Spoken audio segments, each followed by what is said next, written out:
When the third angel's message is preached as it should be, power attends its proclamation, and it becomes an abiding influence. It must be attended with divine power, or it will accomplish nothing. I'm often referred to the parable of the 10 virgins, 5 of whom were wise and 5 foolish. This parable has been and will be fulfilled to the very letter, for it has a special application to this time, and like the third angel's message, has been fulfilled, past tense, and will continue to be present truth till the close of time. So let's break the first half of this paragraph down. So when the third angel's message is preached as it should be, think Revelation 18, the loud cry of the third angel. I saw another angel come down from heaven having great power.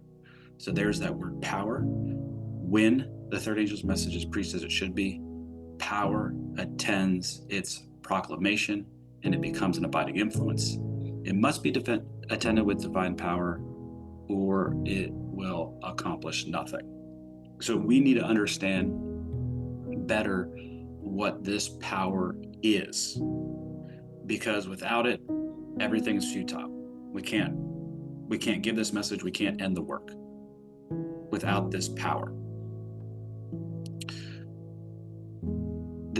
We also need to know the prophetic event that lets us know when we're here, when the third angel's message is preached as it should be.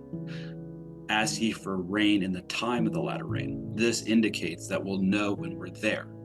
We'll know when we're in the season of the latter rain. Just like in the typical system and that agriculture is being used as a symbol here, people knew when they were in the time of the latter rain. The book of Joel says that the latter rain comes in the first month of the year.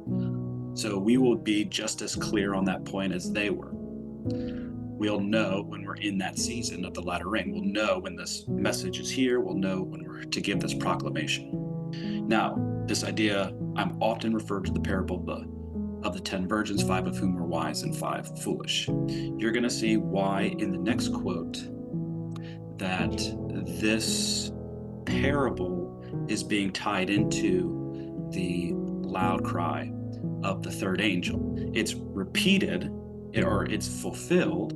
This parable has been and will be fulfilled in the very letter. This parable opens up when the third angel's message is preached as it should be, or when the fourth angel's message arrived. If you know your Millerite history, if you understand the time of the end, the parable opened up then, knowledge increased, the virgins went forth with their lamps, and each part of that parable what has been fulfilled already. They went forth with lamps, they ended up tarrying, there ended up being a midnight cry, the virgins ended up splitting, and there ends up being a shut door. All of that is going to happen again in our day. And it's connected with the fourth angel's message, the latter rain, the loud cry of the third angel. So that's part 2 of this quote. Part 1 of this quote, the first half of this quote, is this power that's being spoken of here. What is this power? We're going to allow the spirit of prophecy to interpret the spirit of prophecy. We're going to use Miller's rules of interpretation and place that on the spirit of prophecy. So we're going to let the spirit of prophecy tell us what this power is. The third angel's message is to be given with power. The power of the proclamation of the first and second messages is to be concentrated in the third. In the Revelation, John says of the angel that unites with the third angel, I saw another angel come down from heaven having great power, and the earth was lightened with his glory, and he cried mightily with a strong voice. So under the proclamation of the fourth message, all the messages are given. They are integrated. They become one. It's a super message. All 3 messages are together. They are given again. When Miller was preaching the first angel's message, it was just that message that was going forward. But this time around, in our day, when we go forth in the spirit of Elijah, we're giving all the messages, all the pillars, all the light. is coming together. And this is the power. The third angel's message is to be given with power. Okay, what is it? The power of the proclamation of the first and second messages is to be concentrated in the third. You can understand now what is the strength of this message, or why it's called the loud cry of the third angel, because the first and second angel's messages are also being proclaimed simultaneously. This is why these messages are so important, and we have to give these messages as well. We can't just go forward with new light. We also need the old light. Here is a second witness to this idea. I have such a great desire that the men whom the Lord worked with in the proclamation of the message that startled the world from their apathy in 18 to 1844 should see the greater light shining in the message of the third angel. The message to be proclaimed at this time includes the two previous messages. All three messages are going forth to the world to make ready a people to stand in the great day of God's preparation.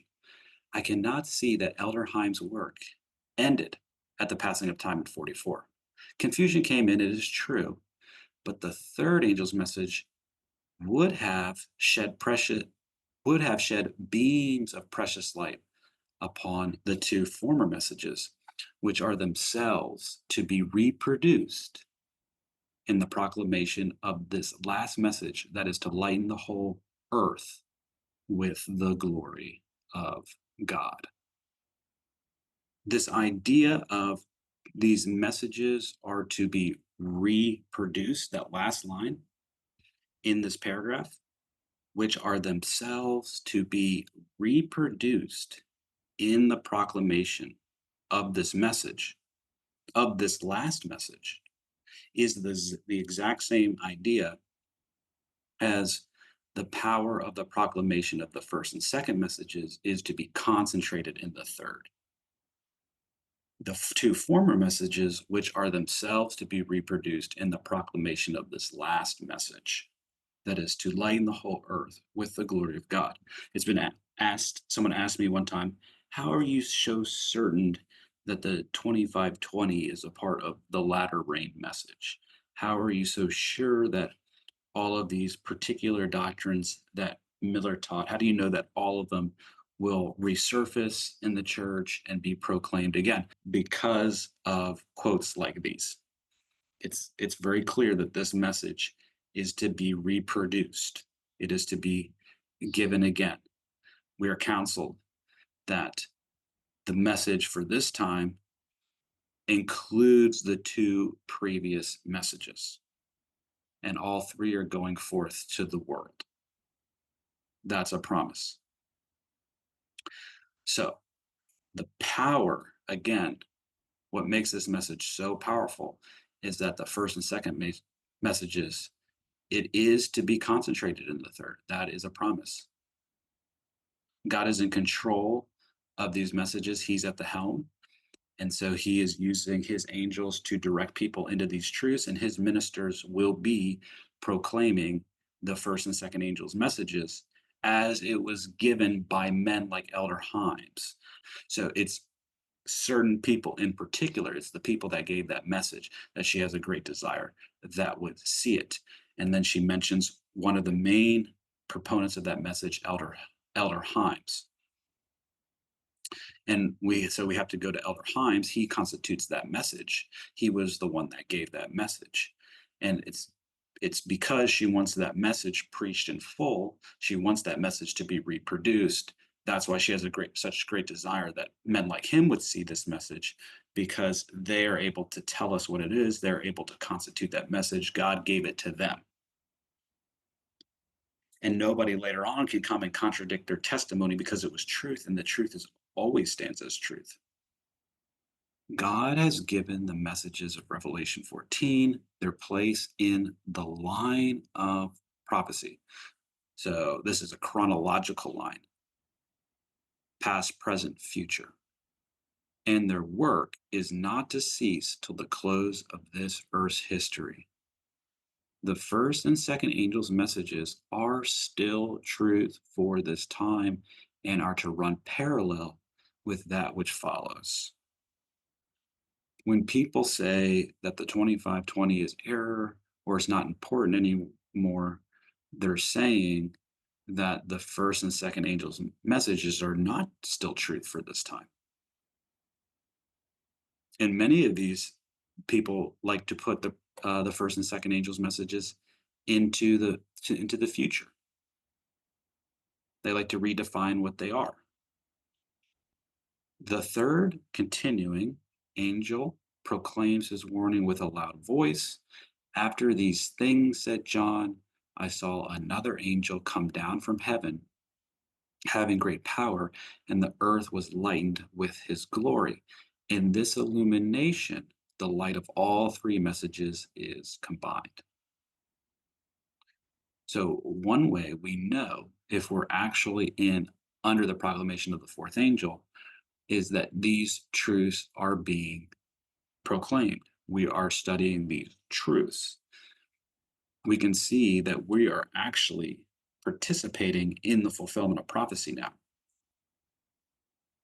The Lord has declared that the history of the past shall be rehearsed as we enter upon the closing work. I want to stop right there and remind us of the first quote that we read. I'm often referred to the parable of the wise and foolish virgins. This parable has been and will be fulfilled to the very letter. The parable of the 10 virgins is a prophecy of God's people going and proclaiming the gospel to all the world, and then probation closing. That parable has been fulfilled. It gives us insight into how the work will wrap up. It has been fulfilled and it will be fulfilled. And this is why we need to rehearse this history, because history repeats, history rhymes. Solomon says that which has been is that which shall be. So we are to rehearse this history. We are to rehearse how this parable has been fulfilled. Every truth that he has given for these last days is to be proclaimed to the world. Proclaim should be in glowy big text as well. It should be made bold and glowing. Every truth that has been given, every truth that has been proclaimed by the likes of Elder Himes and Miller is to be proclaimed again. Every pillar that he has established is to be strengthened. A deeper research into the Bible and into history to help establish these pillars is what we're supposed to be doing. We're supposed to be increasing the weight of evidence. A new light unfolds out of old light. That's how we get it.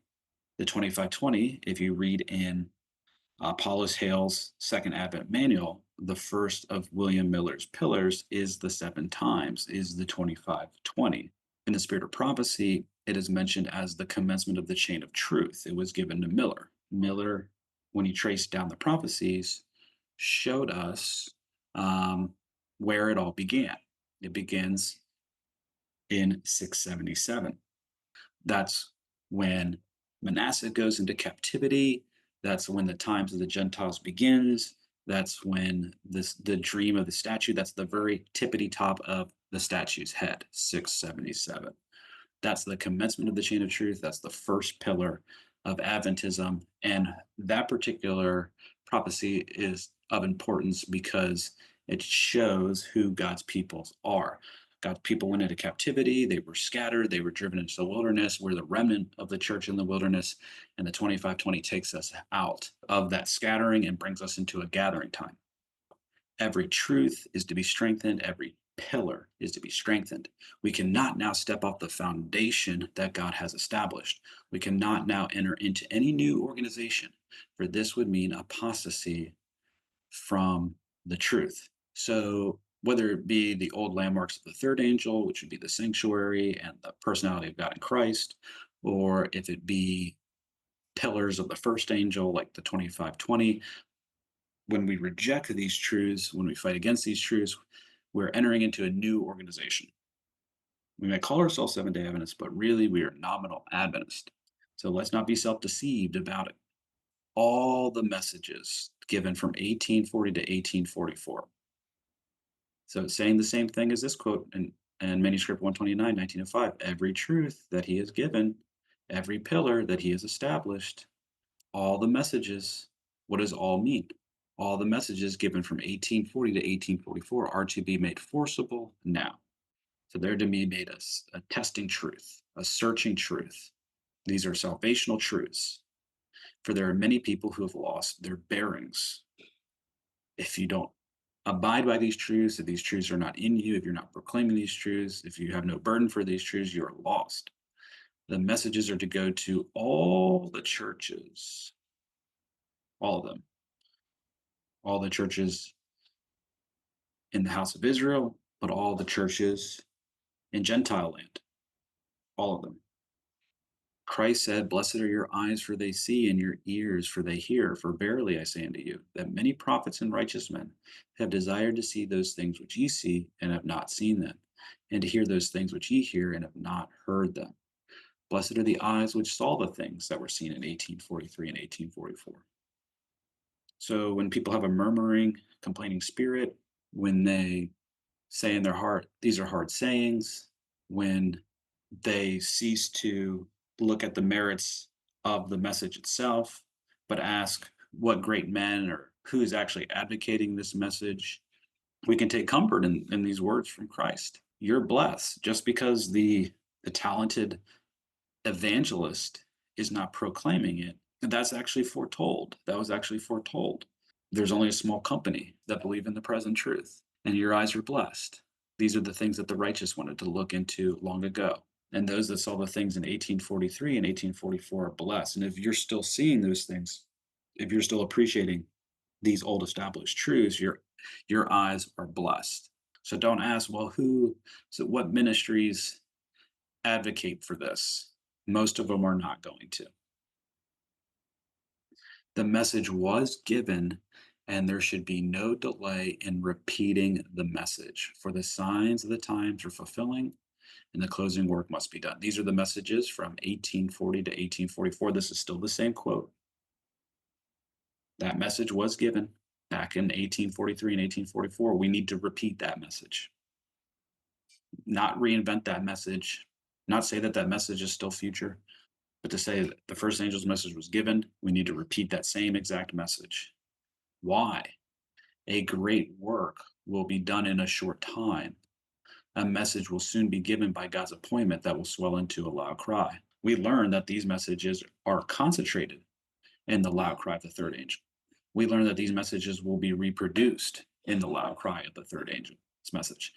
All of the messages, all of the messages from 1840 to 1844 will be reproduced, will be concentrated in the third angel's message. So we are under obligation then to believe in these messages, to believe in these established truths, and we are counseled to strengthen these messages, to bring forth new evidence, to do deeper research into them, to establish them, to proclaim them again. And those that are not doing that are outside of God's true church. Miss White says, and many are doing the same thing today in 1897 because they have not had an experience in the testing message comprehended in the first, second, and third angels' messages. There are those who are searching the scriptures for proof that these messages are still in the future. They gather together the truthfulness of the messages, but they fail to give them their proper place in prophetic history. Therefore, such are in danger of misleading the people in regard to locating the messages. They do not see and understand the time of the end or when to locate the messages. Daniel's prophecies were sealed until the time of the end, then knowledge would increase. That's past. The time of the end is, we're already in the time of the end. The time of the end is 1798, when the beast suffered its deadly wound. When General Berthier walked into Rome unopposed and took the Pope captive, God's people were no longer able to be persecuted by the papacy anymore. They're studying their Bibles now, and they're bringing forth a great light. These messages, they can be located. 1840 through 44, these writings have been preserved. They're all over the internet now. We can grab them up for them ourselves and learn what they are. Many fail to give their proper place in prophetic history. Has this changed in our day? No, it's gotten worse. I submit to you that most people don't know what these messages are anymore. or that they have been given in the past. They do not understand the time of the end. In this clip here, we have retired pastor Tim Rosenberg, and he's advocating for a new interpretation of the time of the end. On the screen, it says Reasons 1844 is time of the end. All the pioneers of God's true church believed that it was 1798. According to Bible prophecy, what happens at the time of the end? Well, the king of the south pushes at Napoleon, and then the king of the north comes at Napoleon like a whirlwind. In 1798, that triangular war did happen. A couple verses earlier in the same chapter of Daniel 11, the papacy comes to its end or suffers its deadly wound. The persecution is no more. That is at the appointed time, which is the time of the end. That event was 1798 when General Berthier walked into Rome unopposed and took the Pope captive. Another important thing that happens at the time of the end, according to the prophecies of Daniel, is that the little book would be unsealed and knowledge would increase. The little book is the message in relation to time.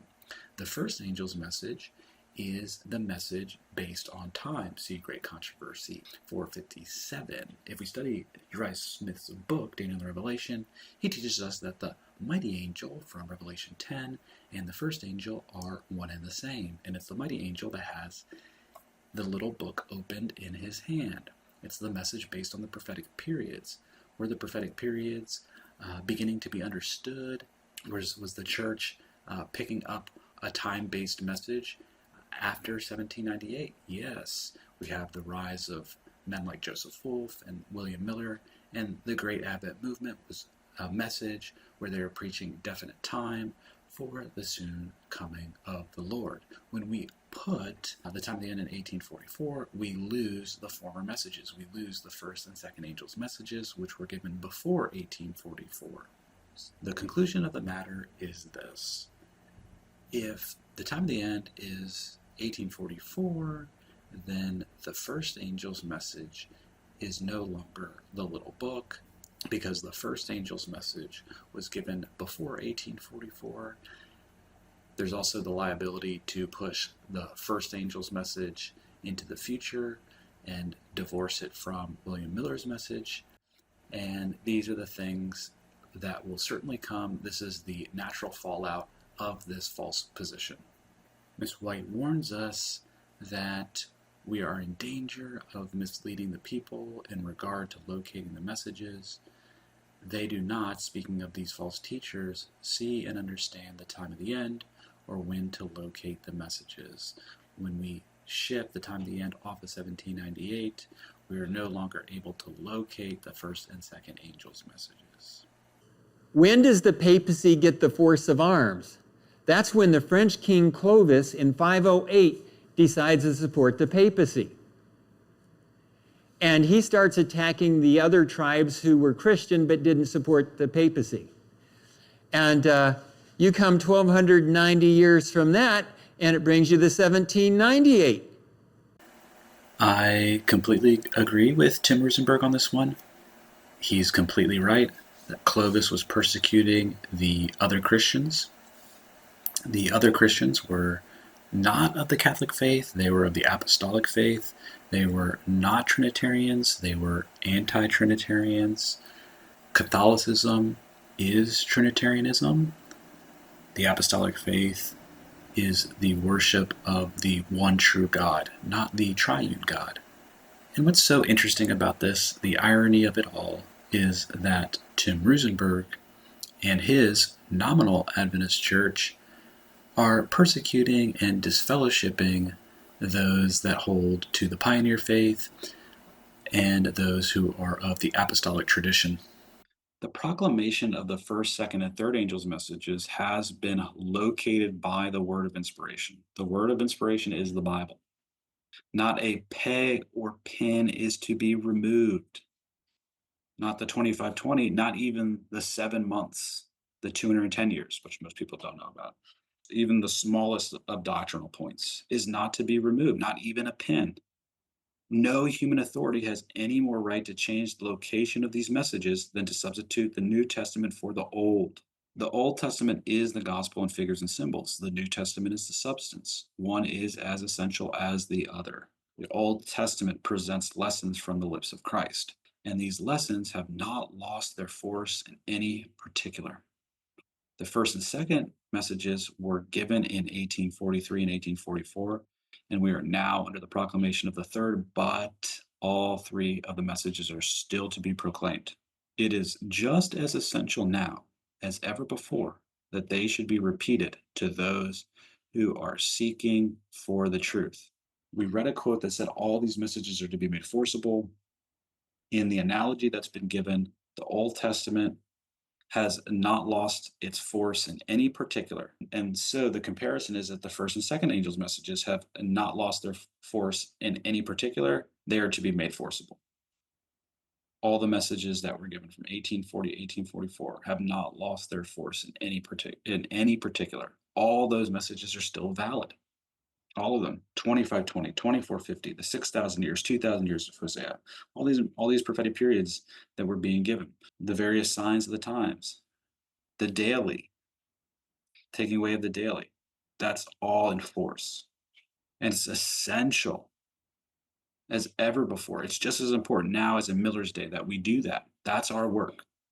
And we're to show their order, the application of these prophecies that bring us to the third angel's message. We're rehearsing history when we do this too.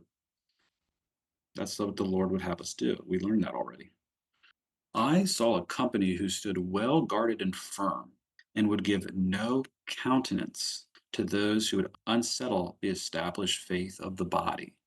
God looked upon them with approbation, with favor, with delight. He smiled upon this class that would give no countenance to those who would unsettle the established faith of the body. What does no countenance mean? Well, I have Webster's 1828, and he has a definition there, definition number 5, and it's support. No countenance is no support, no aid, no patronage, no encouragement, favor in promoting and maintaining a person or cause. So the people that God delights in, the people that have his favor, the people that have his warmth and his smile upon them, are those who would give no support, who would not encourage, who would not promote any of these ministers that would unsettle the established faith of the body. So this would include things like the 2520, for instance. You could take something from the third angel's message, the King of the North. They're coming in with Lewis Weir's New View. He wrote a book of a new order called Certainty of the Third Angel's Message. If they're promoting those ideas, God does not look upon them with favor. We're not to support them financially. We're not to support them with views. We're not to share their information. God looked upon them with approbation. I was shown 3 steps: first, 1, 2, and 3, the first, second, and third angels' messages. Said the angel, woe to him who shall move a block or stir a pin in these messages. So even the smaller, less significant points, there's still a curse upon you. There is a woe pronounced upon you. And for us who say to ourselves, well, I'm believing in all of it. I'm not stirring pins and moving blocks. Fair enough. But are you giving any countenance to those that would unsettle the established faith? Are you promoting them? Let's look at the definition once more. Are you supporting them, aiding them? Are you encouraging them, favoring and promoting, maintaining the person or that cause? Again, they're not part of the latter rain. What's that power of the third angel again? The first and second angel's message is being concentrated in that third angel. That's what's giving it its loud cry. So they're undermining the first and second angel's messages. As nice as they are, as nice as their family is, as good as they are on maybe certain points of the message, no countenance. Otherwise, this woe will be pronounced upon us because we are supporting them. The true understanding of these messages is of vital importance. The destiny of souls hangs upon the manner in which they are received. I was again brought down through these messages and saw how dearly the people of God had purchased their experience. It had been obtained through much suffering and severe conflict. Step by step had God brought them along until he had placed them upon a solid, immovable platform. I want to stop there. Also, by giving countenance to these false teachers that contradict these messages or put these messages into the future, we're not entering into sympathy with God's fallen, those who have fallen in death, his ministers who have suffered a lot, who worked really hard, who worked incessantly, and we are reaping the fruits of their hard work. We have so much light. We're so privileged, and we're doing them a real disservice when we're promoting their enemies. If they were alive, they would be fighting tooth and nail against these same types of ministers, these false teachers of our day. Step by step had God brought them along until he placed them upon a solid immovable platform. Then I saw individuals as they approached the platform before stepping upon it, examine the foundation. Some with rejoicing immediately stepped upon it. Others commenced to find fault with the laying of the foundation of the platform. They wished improvements made, and then the platform would be more perfect, and the people much happier. Some stepped off the platform and examined it, then found fault with it, declaring it to be laid wrong. I saw that nearly all stood firm upon the platform and exhorted others who had stepped off to cease their complaints. For God was the master builder, and they were fighting against him. They recounted the wonderful work of God, which had led them to the firm platform, and in union, nearly all raised their eyes to heaven and with a loud voice glorified God. This affected some of those who had complained and left the platform, and again they with humble looks stepped upon it. So, by giving no countenance, by telling the people to cease their complaining, that they're fighting against God, that this foundation has already been laid, that we are to reproduce these messages, that we are to proclaim them again, and that this needs to be done in order to finish the work. Get up on this foundation, cease your murmuring, complaining. That will affect some to step back on the platform. But if we don't do that, because maybe we're bashful or we don't want to create controversy or something like that, then potentially some souls will be lost. So let's have a holy boldness. Let's stand firm. Let's give no countenance, no support, no aid, no patronage, no encouragement, no promoting and maintaining a person or their cause. In every age, there is a new development of truth, a message of God to the people of that generation. Old truths are all essential. New truth is not independent of old, but an unfolding of it. It is only as the old truths are understood that we can comprehend the new. So let's make that word only bold, and let's make it bigger and underline it. Do you believe this, what she's saying right here? It is only as the old truths are understood that we can comprehend the new, and that we're not even to stir a pin of this message. As the message comes, the message for this generation, one will come in the power of Elijah to give this message. We cannot comprehend that message. We cannot comprehend that message insofar that we reject the old, no matter how small it may be. When Christ desired to open to his disciples the truth of his resurrection, he began, quote, at Moses and all the prophets, and expounded unto them in all the scriptures the thing concerning himself. But it is the light which shines in the fresh unfolding of truth that glorifies the old. When we're trying to discern what is new light, one of the tests that we can use to reason out whether this is really a message from God or not. This We've never heard this before, but we want to be Bereans and we want to see if these things are so. We want to trust but verify.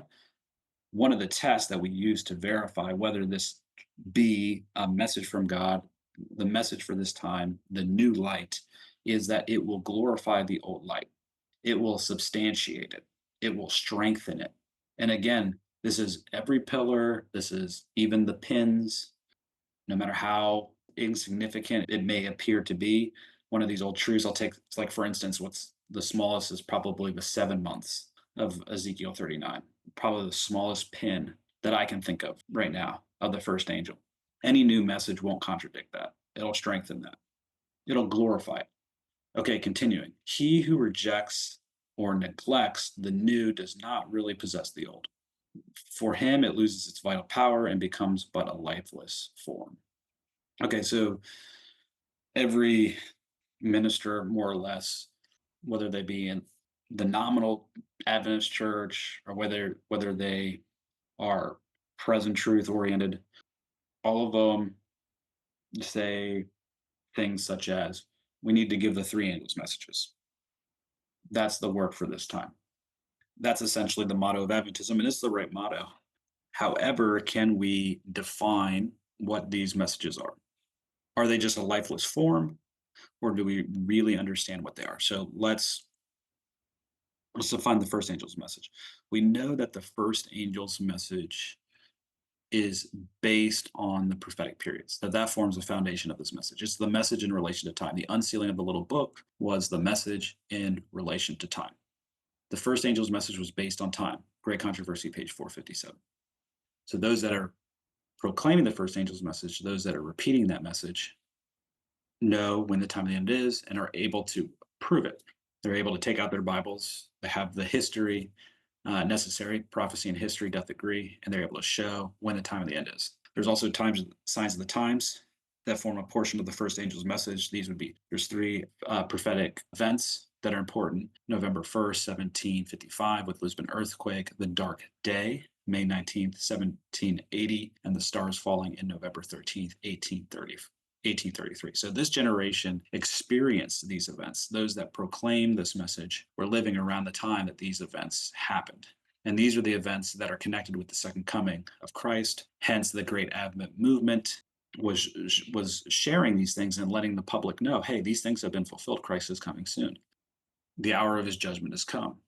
That's the first angel's message. So that is a portion of that message. This needs to be reproduced. This needs to be proclaimed. We learned today that the first angel's message is concentrated in the loud cry of the third angel, that this is the power of that message.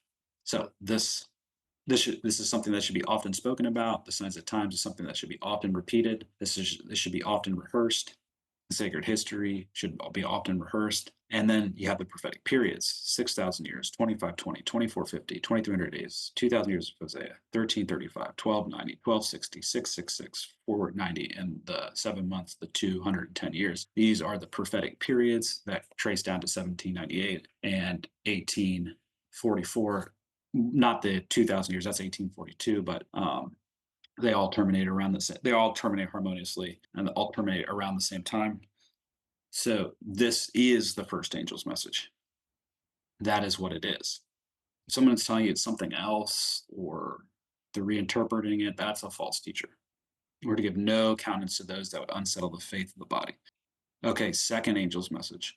The second angel's message is Babylon has fallen. What is the meaning of that message? It's a call to separate from churches that reject the first angel, right? It comes in response to the rejection of the first angel and from their false creeds. What is the wine of Babylon? It's the creeds. A church that has these false creeds and then impose these false doctrines upon the church, we're to separate from those bodies. So those that reject this first angel, those that have creeds, churches that are involved in spiritualism, state of the dead, right? The state of the dead message is a message that went out before the passing of time. You can think of George Storrs and Charles Fitch. They proclaimed this. So we should separate from those that commune with the dead and are into spiritualism.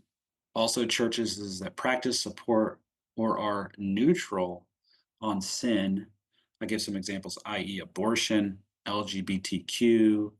Then I have temperance on here too, alcohol, smoking, drugs, and flesh eating. There are churches now, they're in Adventism, they're social justice churches, and they're and they support LGBTQ supposed rights, and they call murdering children in the womb reproduction care or reproduction rights. We're actually on the opposite end of all that. Really, no, that's sin. That should be criminalized. The temperance movement was a movement, and our pioneers were abolitionists, and they were advocates of the temperance movement. And this was a movement to get people to stop drinking, to stop smoking. Abolition was freeing the slaves. That's where Himes comes out of that movement. Charles Fitch comes out of that movement. That's their background. Seventh Day Adventist Church used to be very staunch against slavery. They didn't sympathize with the Confederacy. They helped the cause in the North, not by bearing arms, but by being medical missionaries and financially. That's how they supported their country. Abortion is an issue that's just as big, if it might be bigger, than the slavery issue. Child sacrifice is a really bad sin. Ripping off the limbs of little children in the womb is a really bad thing. And I don't have to talk much about LGBTQ and homosexuality and sodomy and things like that. We already know that that's not a part of what we're doing. So these things, we have nothing to do with these things. These things should be criminalized. And so we take no part in that. And a part of the message is to let the people of the United States and the world and the people in the church, if you participate in these things, that God is going to bring judgments against this country. He's going to destroy this country with natural disaster, terrorism, pestilence, wars, things like that. And you guys need to get your act together. So we're not neutral on this. We're not neutral on these issues. We have something to say about these things. So temperance movement is a part of the last message that goes to the world. So that's the second angel's message. So rejection of the prophetic periods and the signs of the times, creeds, spiritualism in the church, and then alcohol, LGBTQ, abortion, all that. There's additional corruptions that have come into the church. We're to condemn them. Okay, the midnight cry message. How do we define that? That was a refinement of the first angel. And in the fifth point of the midnight cry, he shows that the typical law was shown to point to the second coming and the final movements. That's where we get anti-typical Day of Atonement from. Christ moved into the most holy place on the 10th day of the seventh month. So we see that the fall feasts point to the second advent, spring point to the first advent. Refinement of the first angel, the prophetic periods were tweaked a bit. They were commencing them 6 months too early. They were commencing them in the right years, but just in the wrong season of the years. And so the midnight cry refined the first angel's message. And this explained the tarrying time.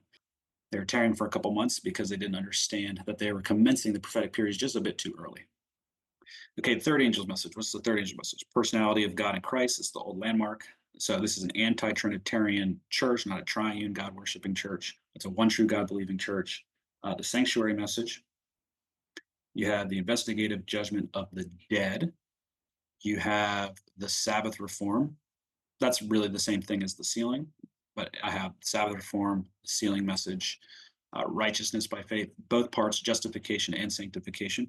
I think in the church today, this is just my opinion, but it seems that we're really missing the justification aspect, the Eastern question. The third angel's message has a component of it, which is a prophetic testing message and judgments on the wicked cities. Third angel's message talks about fire and brimstone for those that accept the mark. Judgments in the land. Third angel's message. It's a message of judgment. Judgment in heaven and on the earth. God is allowing the winds to slack up and terrible things to happen in the land to wake us up out of slumber. They're to let us know that Christ is coming soon. Things are waxing worse and worse. Okay, the fourth message, the last message of mercy ever to be given to the world, the loud cry of the third angel, the latter rain. It's a repeat of the first and second angel's messages in conjunction with the third. That's what we were able to see from the quotes today.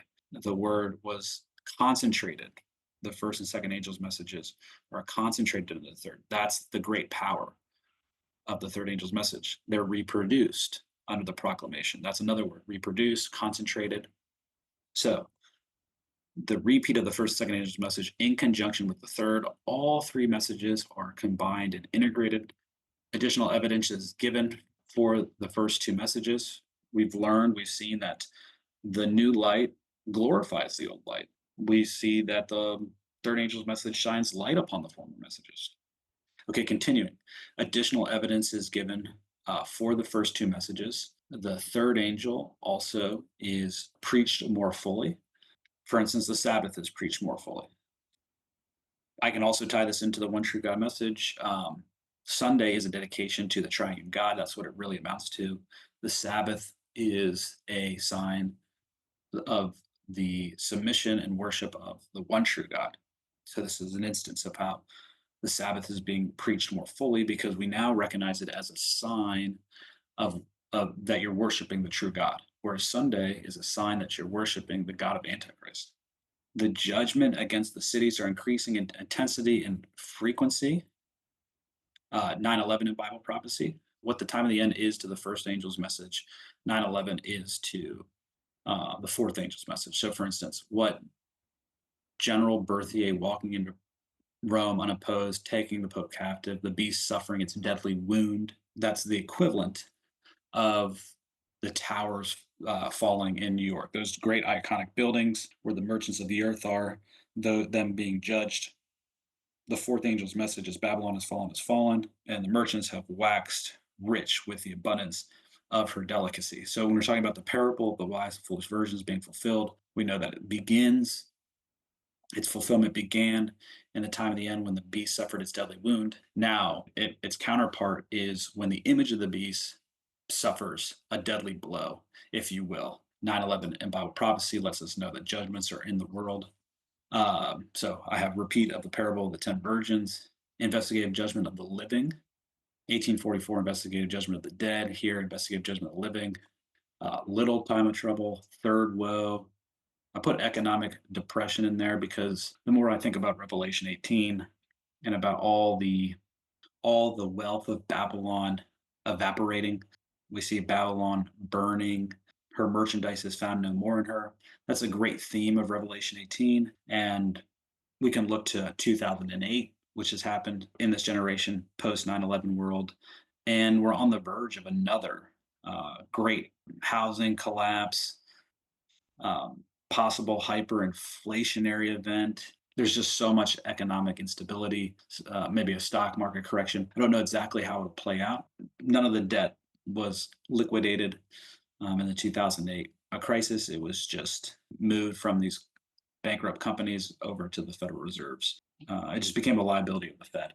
So these debts are still in the system, and that's not good. These are the first, second, and third angels' messages defined. This is a message that we can see, if we're being very objective about it, this is a message that we can take to the world, right? It's very clear, it's very pointed. These prophetic periods shows when the judgment of the dead began. The second angel's message, what are the reasons for separation and coming out? The midnight cry, what exactly is the third angel's message?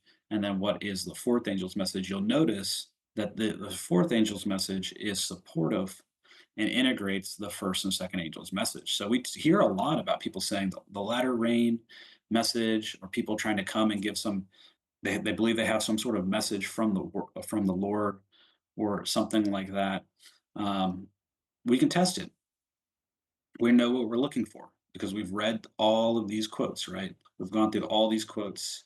We know what we're looking for. We've gone through the prophecies. We've proven all of these points, and we'll continue to do that week after week so we can get stronger in the message.